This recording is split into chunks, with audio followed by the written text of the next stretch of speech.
ஒன்றுபட்டால் உண்டு வாழ்வு ஒற்றுமை நீங்கில் அனைவருக்கும் தாழ்வு ஒரு கோவில்.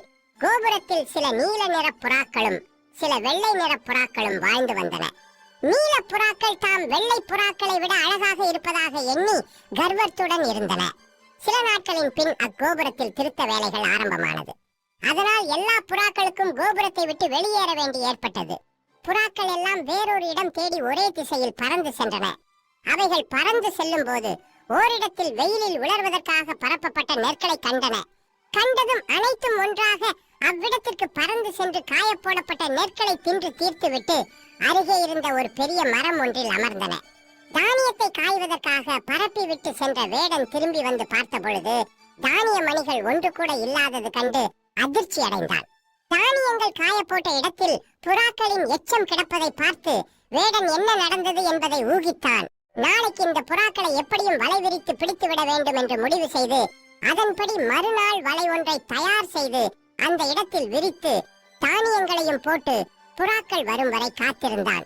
அடுத்த நாள் அங்கே வந்த புறாக்கள் தானியத்தை பார்த்ததும் அதை உண்ணும் ஆசையில் வேகமாக தரையிறங்கி உண்ணத் தொடங்கின.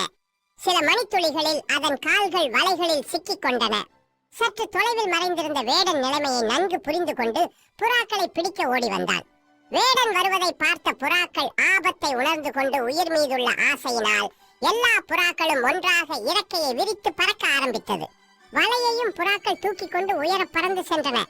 இதனை கண்ட வேடன், ஐயையோ, புறாக்கள் போனாலும் பரவாயில்லை, நான் கஷ்டப்பட்டு தயாரித்த வலையும் அதோடு போகிறதே என்று புலம்பிக் கொண்டே பறந்து செல்லும் புறாக்களின் பின்னே ஓடினார். பறந்து செல்லும் போதே அதில் இருந்த நீல புறாக்கள் கர்வத்தோடு, எங்களது வலிமையால் தான் நீங்களும் காப்பாற்றப்பட்டிருக்கிறீர்கள். நாங்கள் சிறகை மிக வேகமாக அடித்து பறக்கவில்லை என்றால் அவ்வளவுதான் என்று கூறின. உடனே வெள்ளை நிற புறாக்களும் தம் பங்குக்கு நாங்கள் தான் வலிமையோடு பறந்தோம், உங்களுக்கு அழகு இருக்கலாம் ஆனால் ஆற்றல் கிடையாது என்று கூறிக்கொண்டு ஒன்றுக்கொன்று சண்டையிட்டுக் கொண்டே பறந்தன. இதனை பார்த்த வேடனுக்கு மகிழ்ச்சி ஏற்பட்டது.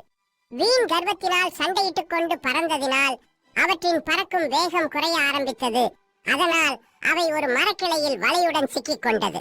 ஒன்றுபட்டால் உண்டு வாழ்வு என்ற பழமொழிக்கு ஏற்ப இப்புறாக்கள் தப்பிவிடுமோ என்று பயந்தேன். இது மாதிரி கதைகள் பிடிச்சிருந்தா நல்ல வேளையாக அவற்றின் ஒற்றுமை நீங்கியதால் அனைவருக்கும் தாழ்வு என்ற நெறிப்படி பறந்த புறாக்களே நன்றி என்று புறாக்களை பார்த்து கூறிக்கொண்டே அவைகளை பிடித்து தனது கூடைக்குள் போடத் தொடங்கினான். கொஞ்சம் லைக் பண்ணுங்க, கொஞ்சம் சப்ஸ்கிரைபும் பண்ணிடுங்க. நன்றி கெட்ட ஓநாய் ஒரு நாள் அடர்ந்த காட்டில் ஓநாய் வாழ்ந்து வந்தது. அதற்கு வசமான மாமிச வேட்டை கிடைத்தது. ஆவலுடன் வேக வேகமாக இரையை தின்றது. அப்போது அதன் தொண்டையில் ஒரு எலும்பு சிக்கிக் கொண்டது. வலி பொறுக்க முடியாமல் ஊளையிட்டுக் கொண்டே அங்கும் இங்கும் ஓடியது. அப்போது ஒரு கொக்கு எதிரே வந்தது. அதனிடம் சென்ற ஓநாய் தனது தொண்டையில் மாட்டிக்கொண்ட எலும்பை எடுத்தாள். தன்னிடம் உள்ள ஏராளமான பொன்னையும் பொருளையும் தருவதாக ஆசை வார்த்தை கூறி உதவும்படி மிகவும் கெஞ்சியது. ஓநாயின் ஆசை வார்த்தைகளுக்கு மயங்கிய கொக்கு உதவ முன் வந்தது.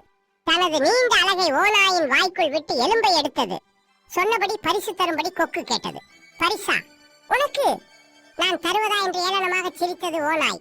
மேலும் உன் கழுத்தை கடித்துக் கொள்ளாமல் உயிருடன் உன்னை விடுவதே பெரிது. மரியாதையாக இந்த இடத்தை விட்டு ஓடிவிடு என்று விரட்டி அடித்தது. நீதி ஆபத்தில் உதவியவனை அலட்சியப்படுத்தக்கூடாது. நன்றி இல்லாத ஓநாய்க்கு உதவியது பாவம் என்று எண்ணிக்கொண்டே கொக்கு தன் வழியே சென்றது. இது மாதிரி கதைகள் பிடிச்சிருந்தா கொஞ்சம் லைக் பண்ணுங்க, கொஞ்சம் சப்ஸ்கிரைபும் பண்ணிடுங்க.